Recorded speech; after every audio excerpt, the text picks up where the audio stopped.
We are very familiar about the word spherical lens. What do you mean by spherical lens? Spherical lens is a transparent material bounded by two spherical surfaces in which at least one surface must be curved.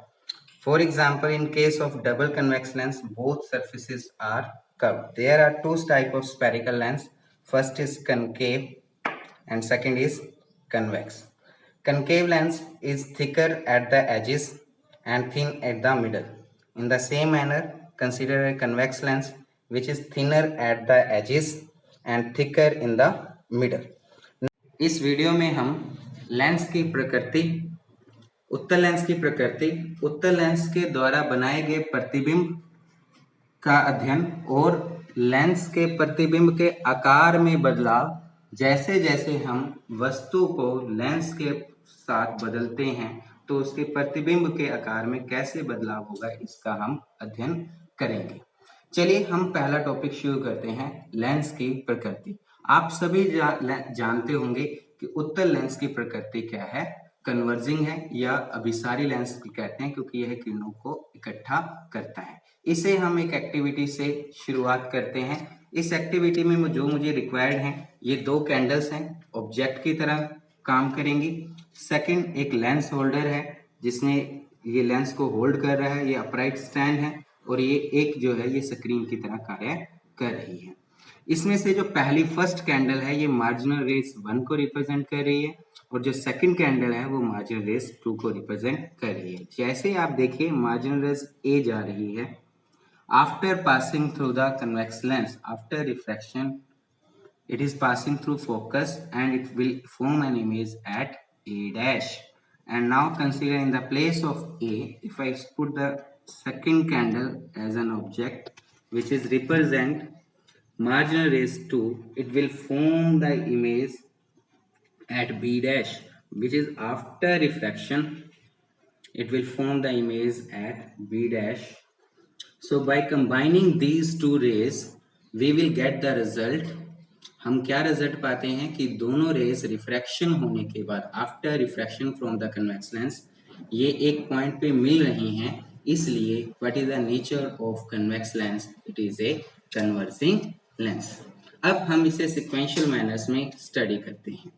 चलिए अब हम अगला topic करते हैं, nature of lens आप समझ गए होंगे, कन्वर्जिंग है। Now image formation, nature of image, converging है नेचर भी, बट इमेज की नेचर क्या होगी? तो रेस पास आउट करती है, आफ्टर रिफ्रैक्शन आप स्क्रीन पे देखें तो आपको कैसी इमेज दिखाई दे रही है? What is the nature of image? Then image of the flame of the candle is appear to be real and inverted because it is obtained on a screen। एक पर्दे पे हमें मिल रही है इसलिए यह इन्वर्टेड इमेज है। सेकंड और नीचे की तरफ है तो real and inverted, meaning if image is obtained on a screen then it is a real image, if it is inverted flame of the candle is upward direction and image is in a downward direction, so it is a real and inverted। आप सभी को समझ आ गया होगा, nature of the image is real because it is obtained on a screen। second what shape में बात करें तो इसे इन्वर्टेड, कैंडल की फ्लेम अपवर्ड है और ये downward direction. Next is how the image, the shape of the image is varies with the distance of the object। for this we can proceed the activity। चलिए हम activity की तरफ आते हैं। पहले हम देखिए कैंडल ए को हम 12 सेंटीमीटर पे रखते हैं और हमारा जो लेंस होल्डर है ये 52 सेंटीमीटर पे पड़ा है। 52 में से आप यदि 12 को सब्ट्रैक्ट करेंगे तो ये डिस्टेंस आपका 40 बन जाएगा, जिसे हम ऑब्जेक्ट डिस्टेंस कहते हैं। जिसे क्योंकि लेंस की जो फोकल लेंथ है इसमें जो हमने यूज किया है वो लेंस की फोकल लेंथ 20 सेंटीमीटर है, तो 20 इंटू 2, 2f हमारा कहाँ पे बनेगा? 12 सेंटीमीटर 40 सेंटीमीटर बन जाएगा। 20 इंटू 2 40 बन गया है। और इसके बाद यहाँ पे भी मैंने क्या किया, 52 में मैंने 20 ऐड कर लिया। ऐड करने के बाद मैंने स्क्रीन भी कहाँ पे रखी है? 92 पे रखी है, तो इधर का भी डिस्टेंस क्या हो गया है? 40 हो गया। इधर भी 40 है, इस तरफ से भी 40 है, तो हमारी कैंडल की जो फ्लेम है, फ्लेम ऑफ कैंडल के आप देखें इसका रियल एंड इन्वर्टेड बन रहा है, मतलब 2f पे रखने पर इमेज 2f पे बन रही है और वो उल्टी बन रही है। इसका पहले क्वेश्चन कंसेप्ट क्लियर हो गया होगा कि 2f पे रखने पर इमेज 2f पे मतलब बराबर डिस्टेंस पे बनते हैं। 40 पे रखा, 40 पे बनी, समान आकार की बनेगी और स्क्रीन पे ऑब्टेन होगी और उल्टी होगी। अब हम इसको थोड़ा सा कैंडल को आगे की तरफ लेके जाते हैं और देखते हैं कि हमारी जो इमेज है या प्रतिबिंब है उसके आकार पे क्या प्रभाव पड़ता है। पहले ये ए पे था, अब हम इसे कहाँ पे लेके जा रहे हैं, 20 पे। 12 से 17 पे लेके जा रहे हैं, 5 सेंटीमीटर आगे ले गए।